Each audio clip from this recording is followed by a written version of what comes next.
That was Fraser Nelson. And now Douglas Murray. It is nearly 4 years since Black Lives Matter had their first major protest in London. Emulating their US counterparts, the protesters held up their hands and chanted, "Hands up, don't shoot," a chant popularised after the 2014 killing of Michael Brown in Ferguson, Missouri. By then, it had been known for a year that before his death, Brown almost certainly said no such thing, and had lunged for the arresting officer's gun before being shot. Still, the London protesters chanted what they believed Michael Brown had said as they processed along Oxford Street, accompanied by unarmed British policemen who couldn't have shot them if they'd wanted to. 2 weeks later, a crowd gathered in Hyde Park chanting "Hands up, don't shoot" and other Black Lives Matter slogans.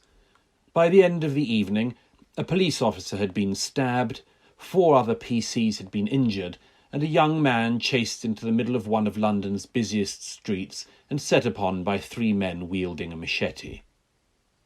It isn't so very far away, this cocktail that is roiling America. But it is one import that we could most certainly do without.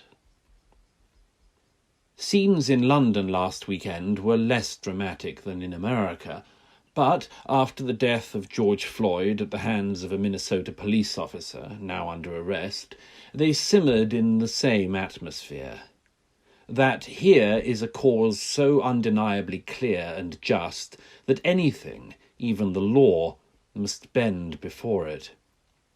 In the US, protests were swiftly followed by rioting, looting and burning across the nation. The admirably diverse minority of protesters who have already ruined this cause are ransacking and burning an equally diverse range of targets, black homes and shops among them.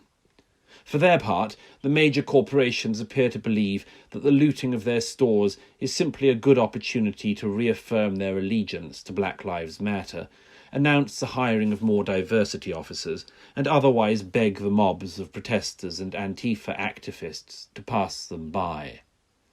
Justin Timberlake and Harry Styles were among the celebrities who committed to pay the legal fees of people arrested. For days, CNN egged things on in similar fashion. Then, last Friday evening, protesters gathered outside the channel's headquarters in Atlanta, graffitied the station's logo, smashed the glass front, hurled projectiles inside, and tried to storm the building as the police held them back and terrified journalists reported live from the lobby of their own workplace. Had the attackers been Trump supporters, the network might have had something to say about it. But over the days that followed, frustration and a sense of not being listened to continued to be trotted out by CNN as the reasons why America was burning. Like America, Britain is still meant to be in corona lockdown. But here, as there, this one cause was granted a mass exemption.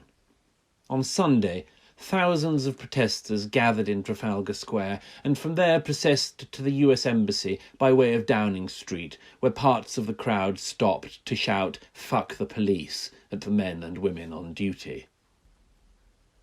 Politicians who spent recent weeks shaming people over their lockdown childcare arrangements seemed supremely relaxed about this. Few even dared to notice. One who did attracted the attention of Dawn Butler MP, who just last month was claiming that Boris Johnson's promise to relax the lockdown was sending people out to catch the virus. On Sunday, the same Dawn Butler harangued a fellow MP who presumed to worry whether the London protest might lead to a second corona spike. "Don't you dare," Butler boomed. "Don't even go there." Our media turned out to share this Black Lives Matter exemption clause. With thousands of people gathered around her, a reporter from Sky News declared, "Of course, gatherings of this nature are illegal at the moment, but people are feeling very strongly about what they have seen in the United States."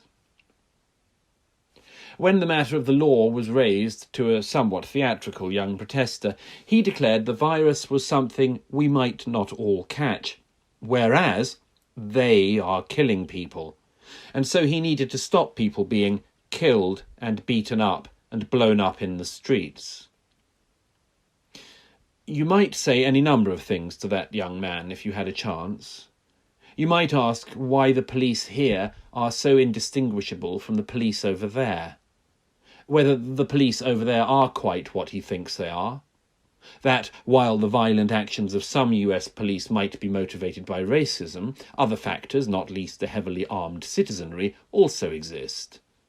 You might even ask why, when a white American like Tony Timper was suffocated by police in 2016, this same rioting and looting did not kick off.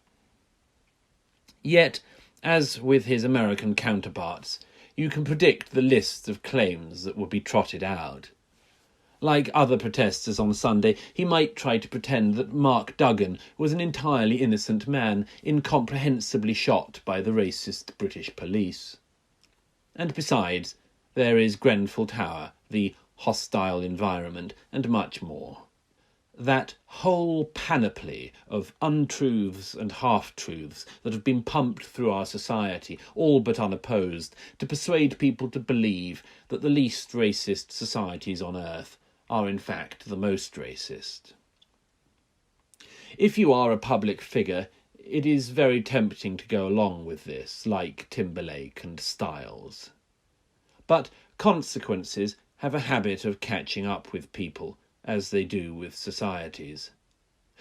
Last Friday, the NBA writer Chris Martin Palmer could be found on social media posting a photo of a burning building in Minneapolis. "Burn that shit down. Burn it all down," he tweeted. A day later, he was denouncing calls for peaceful protests. "That doesn't do anything," he railed. "They don't pay attention until you start burning shit." A day later, Palmer's own neighbourhood was being attacked.